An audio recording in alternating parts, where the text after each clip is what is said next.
Puji Tuhan, Bapak Ibu Saudara-saudara, kita bersyukur lagi dalam kesempatan pagi hari ini kita bisa bertemu, bisa beribadah sekalipun lewat video YouTube ini. Tetapi saya percaya kalau saudara mengikuti dengan sungguh-sungguh, khususnya firman Tuhan, ya, maka dimanapun kita berada menyaksikan tayangan ini, kita bisa merasakan kehadiran Tuhan dalam kehidupan kita. Karena kehadiran Tuhan tidak dibatasi oleh tempat, ya. Tetapi kalau kita rindu dan sungguh-sungguh, maka dimanapun kita berada, kita akan dilawat Tuhan. Puji Tuhan. Baiklah, karena waktu yang singkat, langsung aja kita buka Alkitab kita. Kita membaca di dalam kitab Pengkhotbah pasal 9, ayat yang kedua sampai dengan ayatnya yang ketiga.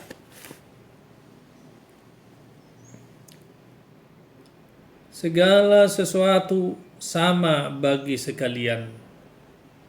Nasib orang sama, baik orang yang benar maupun orang yang fasik, orang yang baik maupun orang yang jahat, orang yang tahir maupun orang yang najis, orang yang mempersembahkan korban maupun yang tidak mempersembahkan korban. Sebagaimana orang yang baik, begitu pula orang yang berdosa.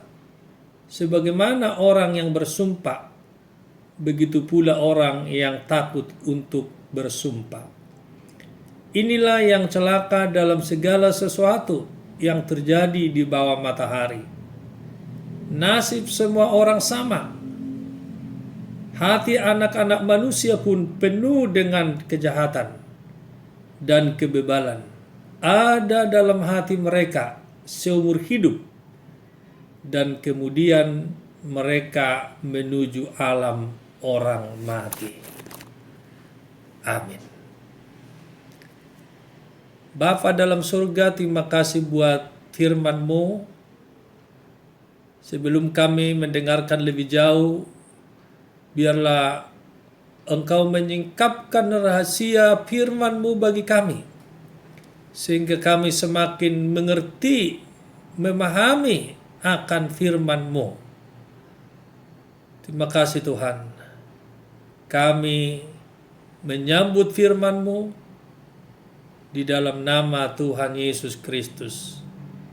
Amin. Bapak, Ibu, dan saudara-saudaraku, tadi pembacaan kita di situ dikatakan nasib semua orang sama.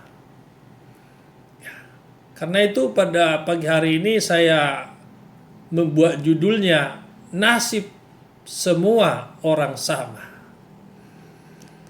Nah, tadi setelah sudah kita membaca ayat yang kedua tadi, di situ dikatakan nasib semua orang sama, baik itu orang yang benar maupun orang yang fasik. Dan selanjutnya tadi sudah kita baca. Artinya saudara-saudara, dalam kehidupan dunia ini, ya, ada satu kesamaan dalam kehidupan dunia ini, ya.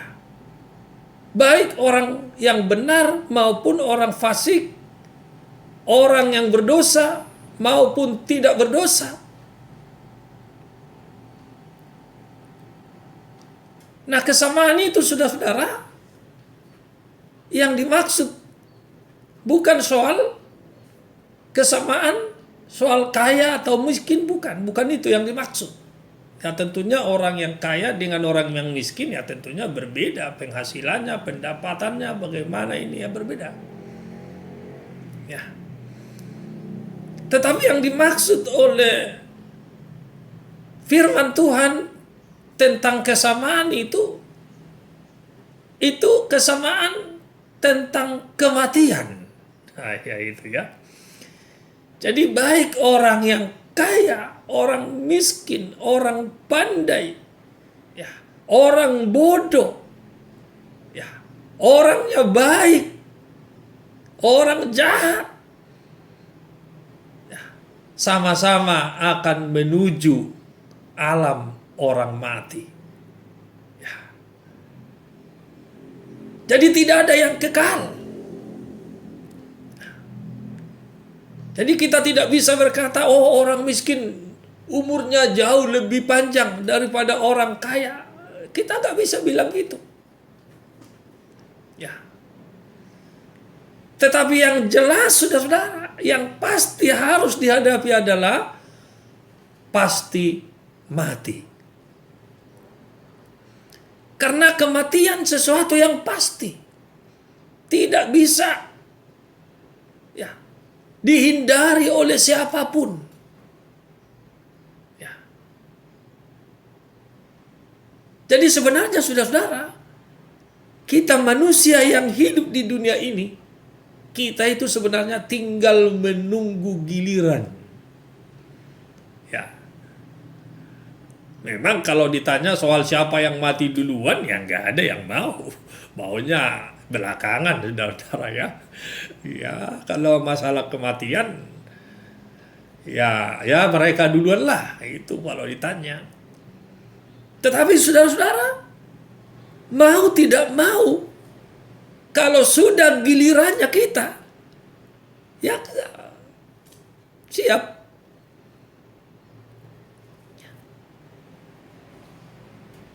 Tidak perlu kita takut soal kematian. Ya. Kalau kita membaca di dalam Filipi 1 ayat 21, Rasul Paulus dia berkata soal kematian. Kematian itu justru dikatakan, kematian itu adalah sesuatu keuntungan bagiku. Kenapa dia berkata seperti itu? Karena dia tahu bahwa setelah sudah kematian secara fisik dalam kehidupan dunia, ada kehidupan kekal di dalam surga. Ya.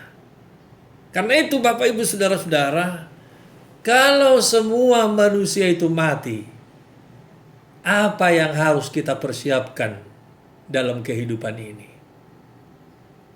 Ini yang menjadi renungan kita. Coba apa yang perlu kita siapkan hari-hari ini? Ya.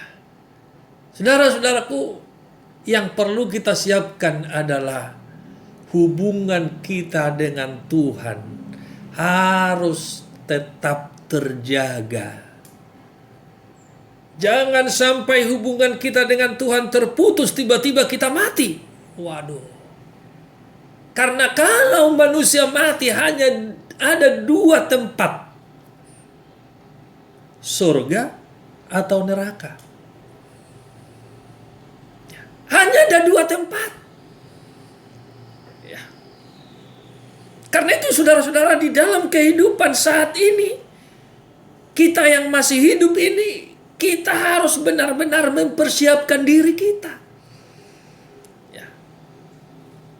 Mempersiapkan diri kita dengan membangun hubungan kita dengan Tuhan. Ya. Bangunlah hubunganmu dengan Tuhan. Ya. Karena itu walaupun kita ibadah di rumah, jangan sampai kita lupa membangun hubungan kita dengan Tuhan. Karena keselamatan itu saudara-saudara adalah pribadi. Ya. Kalau kita pergi kemana-mana, naik mobil ya bisa numpang, naik motor bisa dibonceng, ya. Tetapi kalau keselamatan saudara-saudara itu nggak bisa. Ya. Pendeta saudara nggak bisa membonceng saudara masuk surga. Ya, numpang Pak nggak bisa. Pendeta saudara hanya bisa mengarahkan saudara di saat saudara hidup hari-hari ini untuk tetap setia kepada Tuhan. Ya. Tetapi saudara-saudara, itu semuanya tergantung sama kita. Ya. Karena itu saudara-saudara, dimanapun kita mengikuti ibadah ini, kita harus sungguh-sungguh, bahkan harus lebih sungguh-sungguh daripada di gereja. Haleluya. Karena itu saudara-saudara, sekali lagi saya tegaskan bahwa keselamatan itu adalah pribadi. Seorang bapak hanya bisa untuk mengarahkan anaknya supaya setia kepada Tuhan. Tetapi saudara-saudara, pilihan ada kepada anak itu. Apakah dia mau atau tidak.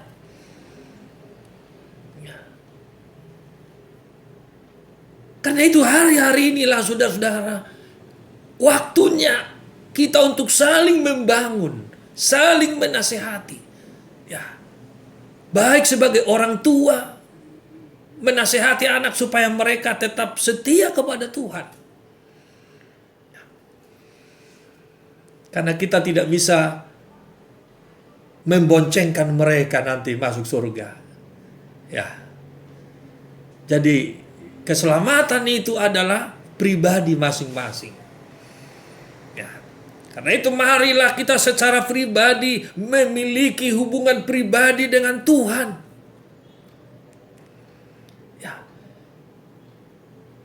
Kita harus memiliki hubungan pribadi dengan Tuhan kita. Jadi bukan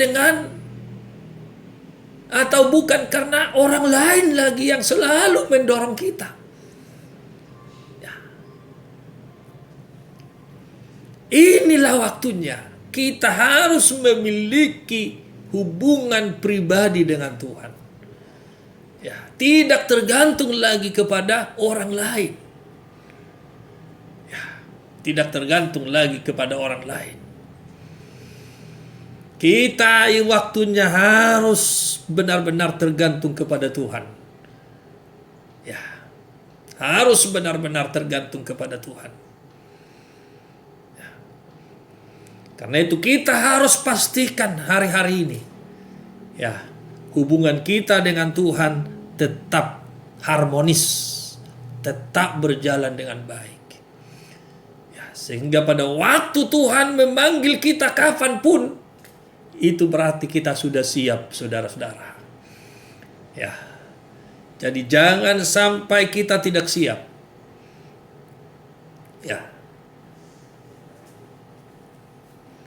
Kita kalau melihat hari-hari ini, banyak teman-teman kita yang berduka. Ada orang tuanya yang meninggal, anaknya meninggal, bahkan satu keluarga.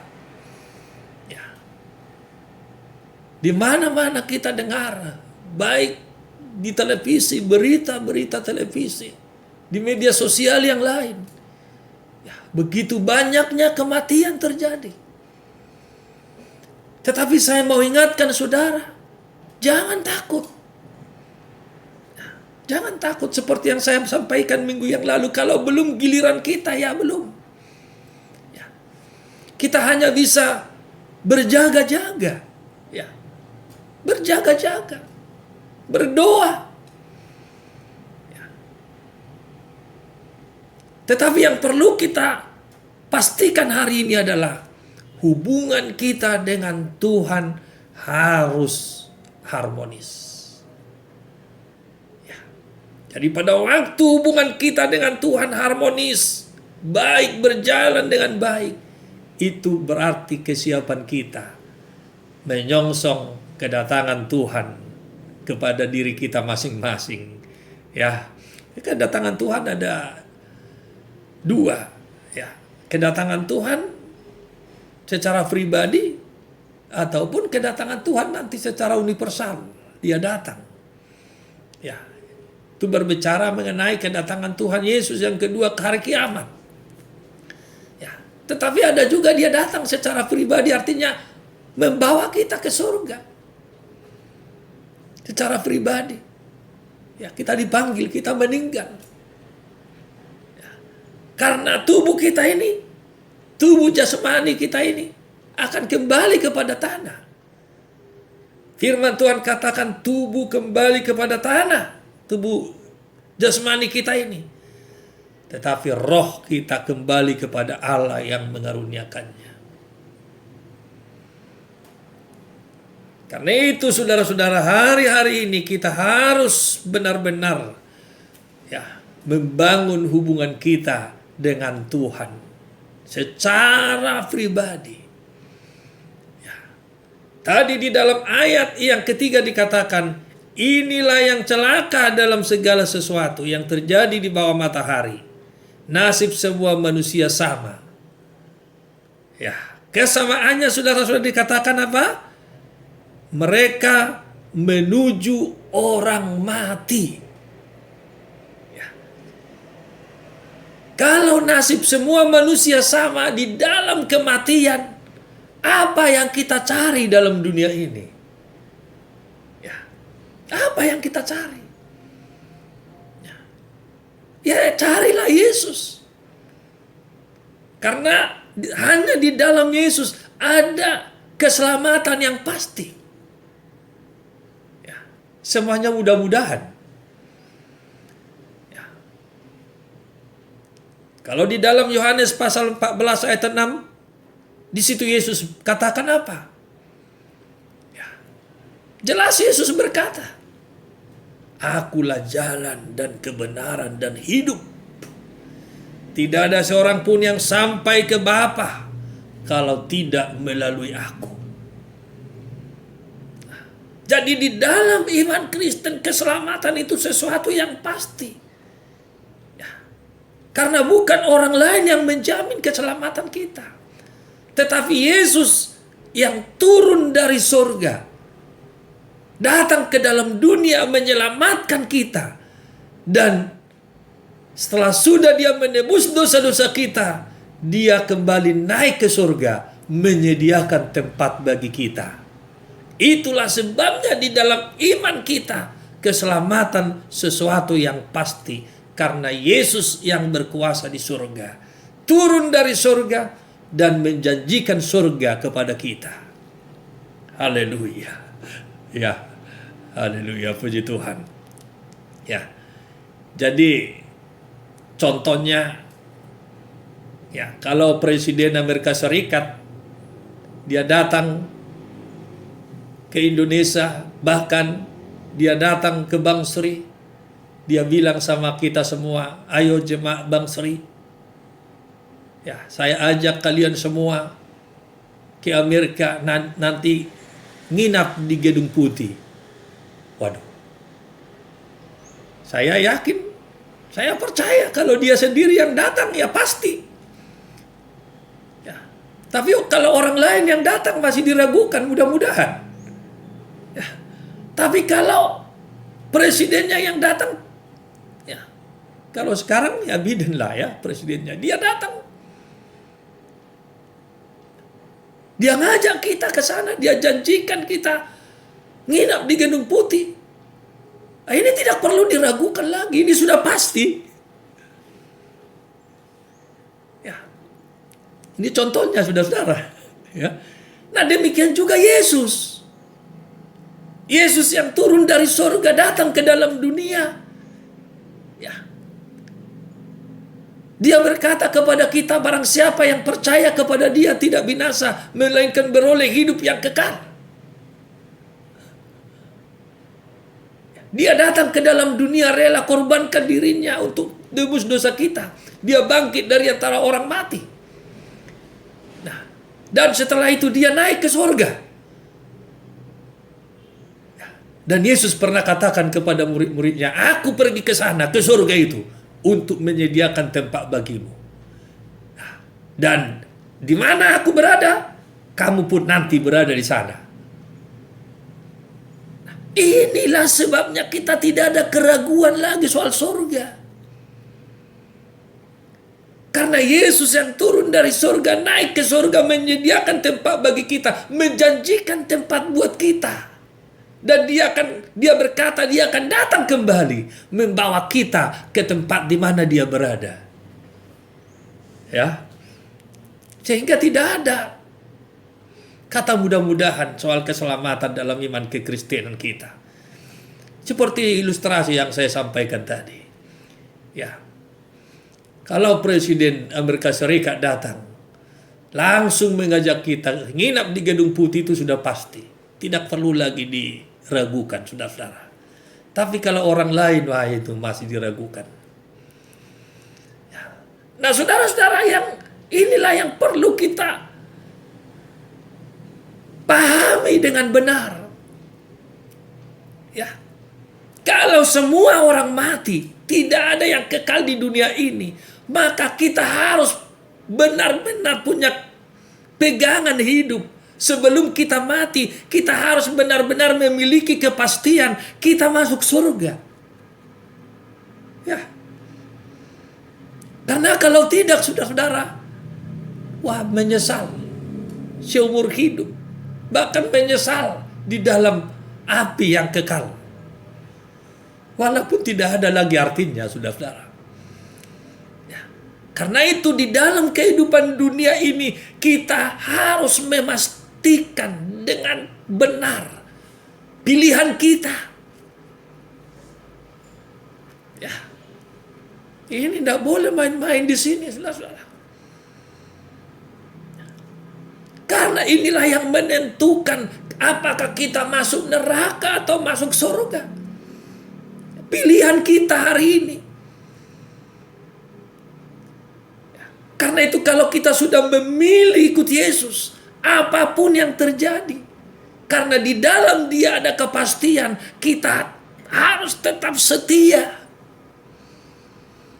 Ya. Kalau di dalam Yesus tidak ada kepastian keselamatan, saya sendiri akan mengundurkan diri. Ya, tinggalkan Dia. Tetapi karena di dalam Yesus ada kepastian, dan Dia yang memberi kepastian itu kepada kita. Dia yang berkuasa di surga. Dia mengajak kita ke surga. Itulah sebabnya tidak mudah-mudahan kita masuk surga, tapi pasti kita masuk surga. Haleluya. Karena itu saudara-saudara, dalam menghadapi situasi hari-hari ini, ya, kita harus benar-benar sudah kuat di dalam keyakinan kita kepada Yesus. Dalam Dia ada keselamatan yang pasti, kekal selama-lamanya. Haleluya. Karena itu kita tidak perlu takut apapun yang terjadi. Ya, tidak perlu takut. Yesus pernah berkata, "Akulah kebangkitan dan hidup. Dan barang siapa yang percaya kepadaku, dia akan hidup walaupun dia sudah mati." Haleluya. Yohanes 11 ayat 25. Ya. Haleluya. Karena itu mari saudara-saudara, tetap tenang. Jangan khawatir. Sekalipun terjadi kematian di mana-mana, tetap tenang. Jangan khawatir, jangan takut. Ya, mati hidup kita ada di tangan Tuhan. Dan kalaupun kita mati, kita sudah pasti masuk surga kekal selama-lamanya. Haleluya. Amin. Mari kita berdoa. Bapa dalam surga, terima kasih buat firman-Mu pada pagi hari ini. Biarlah ini yang menjadi pegangan kami di hari-hari yang penuh ketakutan, kekhawatiran, kecemasan. Tetapi firman-Mu ini menjadi pegangan kami karena kami sudah memiliki kepastian. Dan kepastian itu Yesus berikan kepada kami.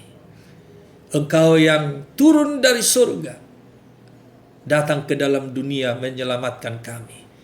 Dan Engkau naik kembali ke surga, menyediakan tempat bagi kami. Karena itu kami tidak perlu ragu.